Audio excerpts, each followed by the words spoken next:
back to my channel. So for today's vlog guys, gagawa na naman si ate dyan ng panibagong informational video kung ano ba yung mga impormasyon sa pakikipag-ugnayan sa mga kahilingan sa pagtanggal dahil sa copyright.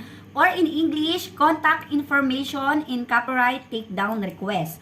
So, kinakailangan ng ilang particular na personal na impormasyon kapag nagsumiti ka ng kahilingan sa pagtanggal dahil sa copyright sa pamamagitan ng YouTube web form. Okay? Yung copyright takedown request, makikita nyo yan sa YouTube web form. So, paano ginagamit ang iyong impormasyon? So, kung maaalis ang isang video dahil sa paglabag sa copyright, makikita ang pangalan ng may-ari ng copyright sa YouTube kapalit ng video. Okay? Kung bibigyan mo na ang YouTube ng valid na legal na alternatibo, gaya ng pangalan ng isang kumpanya o autorisadong kinatawan, susuriin at ilalapat ng YouTube kung naaangkop. Okay?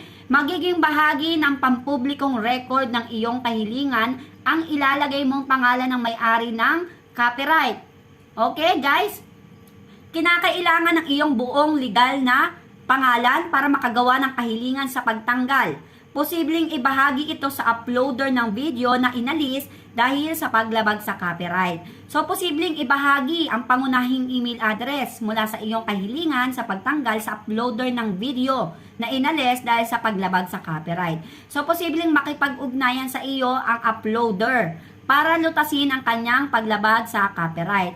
Mananatiling confidential ang iyong physical na address at numero ng telepono. So, ang ibibigay lang ni YouTube doon sa nag-copyright ng video mo is yung full name mo at yung email address mo. So, hindi nila ibibigay ang iyong address, physical na address at number ng telepono. Maliban na lang kung hihilingin ito bilang bahagi ng isang demanda. So, kinakailangan magbahagi ng anumang impormasyon ang YouTube, aabisuhan ka naman bago ito gawin. So, pampublikong record. Ano ba ang pampublikong record na tinatawag? Public record.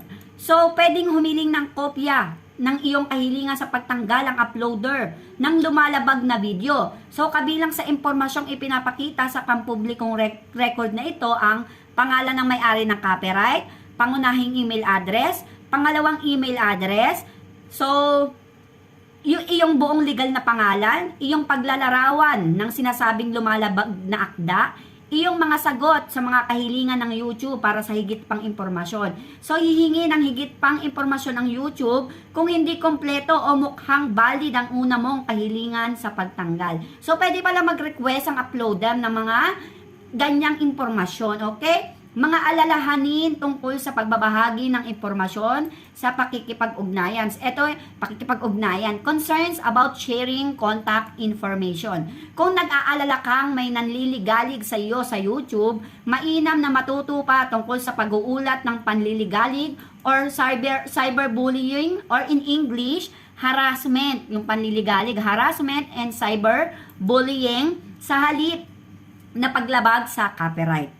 Okay, kung alimbawa na ganon, harassment na tsaka cyberbullying ang nangyari, pwede nyo yan i-report guys ha. Bagamat may pagkakapareho kung minsan ang mga alalahanin, concerns tungkol sa panliligalig, harassment at paglabag sa copyright, posibleng hindi mainam na option sa mga ganitong sitwasyon ang proseso ng pagtatanggal dahil sa copyright. Okay guys, yung proseso na tinatawag natin ngayon, ito yung, di ba ang tinutukoy natin, yung pagtanggal dahil sa copyright. Ito, pwede nyo siyang i-report as harassment at cyberbullying sa YouTube community guidelines to guys, okay? Mainam din na matuto patungkol sa mga exception sa copyright gaya ng patas na paggamit or fair use in English bago magsubmitin ng kahilingan sa pagtanggal dahil sa copyright. Siyempre, bago kayo humiling or mag-submit ng counter takedown request, kailangan alamin nyo muna kung fair use ba yung video na yon or hindi.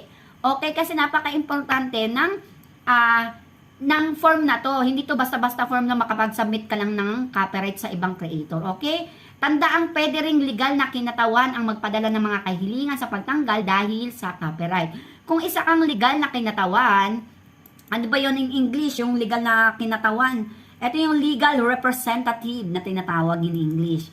So, tiyakin, ginagamit mo ang iyong sariling YouTube account para sagutan ng ang web form na tinatawag. Ito yung YouTube web form. Dito mo makikita ang mga copyright takedown request. Tiyakin din na tuyukin ang kaugnayan mo sa may-ari ng copyright, tiyakin ang kaugnayan mo sa may-ari ng copyright sa kahilingan sa pagtanggal. Kung medyo naguguluhan kayo guys or suggestions, questions, concerns, pwede po kayo mag-comment down below sa mga naka-on commenting na video para madaling ma-notify si Auntie Ja. Kung kaya naman natin sagutin yan guys, sasagutin natin of course. Kung nagustuhan niya aking video, don't forget to like, share, and subscribe, and click nyo na rin guys ang notification bell para sa more updates. So yun lang naman guys, thank you for watching. Bye!